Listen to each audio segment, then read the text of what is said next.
Good morning, my beautiful friend. I am so excited that you're here because it's JoyCode. It's JoyCode Book Club, and it's your place to find tools for everyday joy and more balance in your life.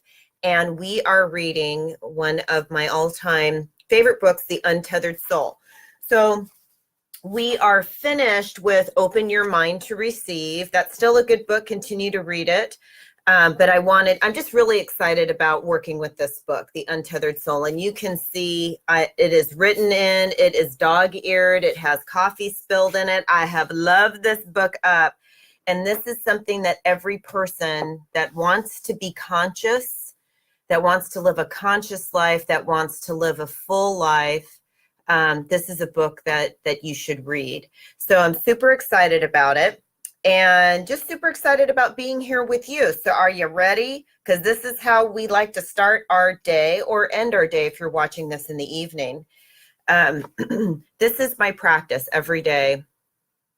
Getting up, having coffee, reading, doing some contemplation, doing a little bit of meditation. I'm cranky if I don't do it. So I love sharing this practice with you because it will set you up for a great day. It's going to set you up for a great day, and it's going to set you up for a great life in the long run.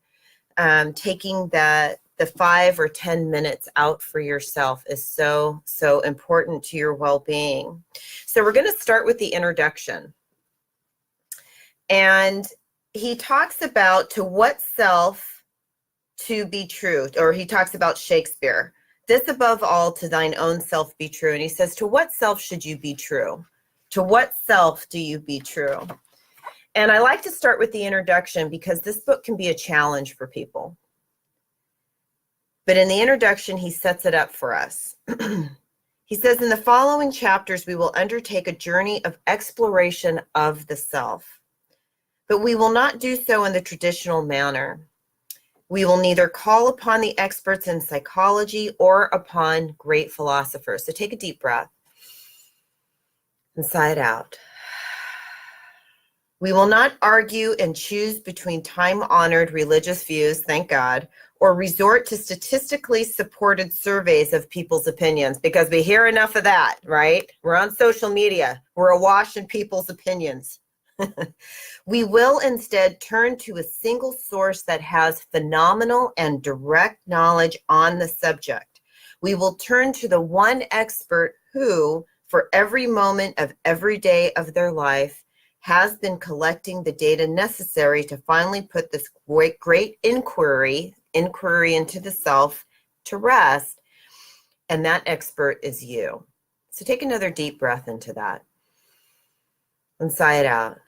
Now, I'm hearing that some of us don't feel like we are, in fact, the expert, right? We're always looking for help. We're always looking for guidance. We're always, finding things, I got to understand myself more. But you really have everything that you need.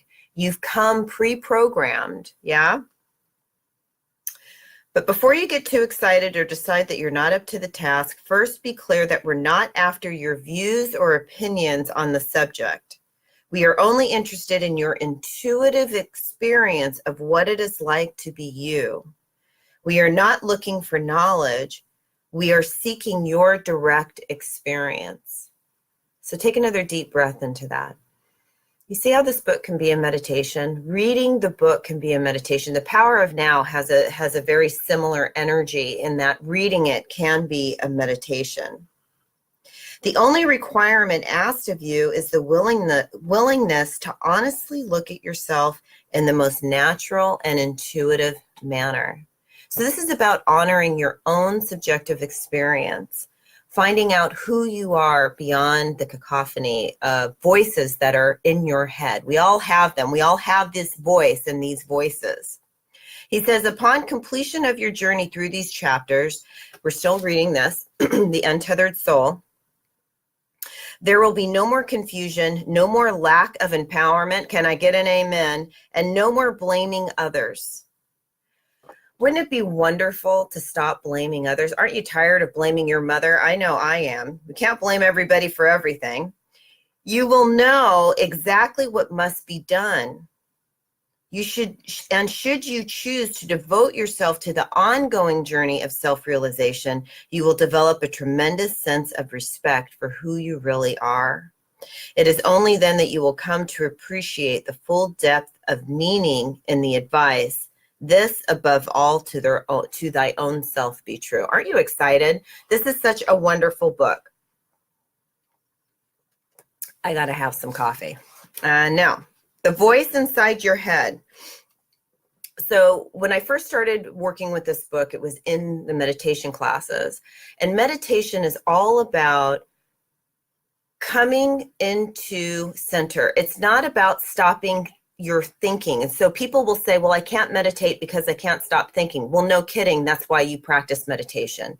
Meditation is going to help you to move your attention away from thinking mind and into the refuge of the body and into the present moment. And so the first chapter, and I'm not going to go through the whole chapter today, right? I just wanted to go through maybe just the first 2 pages, is he talks about that voice in your head and how important it is to notice that there is this incessant talking going on. Now, I've had people in my classes say, well, I don't hear a voice. If you don't hear the voice, that means you're lost in ego. And so I'm going to challenge you, and the book is challenging you, to stop and to think or to listen and tell yourself, I'm going to listen to my voice. I'm going to listen to what I'm saying to myself. And what you will hear are 2 sides of an argument. It's constant. And when I first started working with my first meditation teacher, she told me, she's like, start listening to your thoughts. It never occurred to me to do that before. And when I did, I heard, oh my gosh, I'm a crazy person living in here. You know what I'm saying? I mean, it was so much, a lot of negativity, a lot of self-loathing, the negativity that I was living with, the names that I would call myself if I didn't do something right. I'd say, you're so stupid. It was terrible. But in realizing and in listening, that was the beginning of freedom. My life changed when I started practicing meditation probably 25 years ago, and listening to the sound, listening to the voice in my head. So you can't just tell the voice in your head to shut up, he says, unfortunately. The best way to free yourself from the incessant chatter is to step back and view it objectively. So viewing it objectively means don't get caught up in the argument. Why am I thinking this? Why is this going on? I'm a terrible person because I'm thinking that. I'm a good person because I'm thinking that. You want to view it dispassionately as best you can. So take a deep breath and sigh it out, right? That is meditation. Just view the voice as a vocalizing mechanism that is capable of making it appear like someone is in there talking to you. Don't think about it, just notice it. In fact, the only way to get your distance from this voice is to stop differentiating what it's saying. That's what I was telling you before. I'm a good person, I'm a bad person. You're whole, perfect, and complete all the time, no matter what is going on in your head, on the inner you, whole, perfect, and complete. And Spirit's speaking to me right now. Reading this book is going to open the door so that you can have more of an experience of that. Yeah, I know, it's such good stuff. I had another book in mind, and I asked Spirit, and Spirit's like, no, this is the one. This is the one. Stop feeling that the one thing it says to you, the one thing it says is you, and the other thing it says is not you. If you're hearing it talk, it obviously is not you. You are the one who hears the voice. You are the one that notices it's talking. So I'm going to stop right there, and then we'll continue with chapter 1 next week. I think this is so important. I think this stuff that you and I are doing is life-changing. And if it's changing your life and it's changing my life, we're changing the lives of the people around us, and we're changing the world that we live in, yeah, for the better. For the better, people. We need to change it for the better. So your challenge is to listen to the voice and love yourself through it. Love yourself through what you're hearing, what you're saying to yourself, about yourself, what you're saying about others. And you're just going to watch the voice, and you're going to breathe. And this is the beginning of freedom. All right, this is the beginning of freedom. So if you are in the Torrance area next week, join me please for a free workshop called Confident Communication, because the basis of confident communication is knowing yourself, really and truly knowing yourself. And so that's part of what we're going to be getting on the inside of, is getting clarity on who we are. Isn't that wonderful? Doesn't that feel so good? I mean, finally, we can just relax and be comfortable in our own skin and communicate from that place. You have a unique voice that wants to be heard in this universe that we live in. So join me, the link is there. And then join me next Wednesday at 6 a.m. Pacific Standard Time for more of the Untethered Soul. Let's take 3 hot breaths together and bring it home. Are you ready? Feet flat on the floor and eyes closed. And let's take a nice deep inhale. Imagine the breath coming in through the bottoms of your feet and the top of your head, meeting at the center of the chest, and sighing it out. Inhaling, top of your head, bottoms of your feet, bringing in all of this beautiful energy. And sigh it out. One more time, inhaling. And exhaling. It feels so good. And we are knowing that we are having a beautiful, beautiful day and a beautiful week.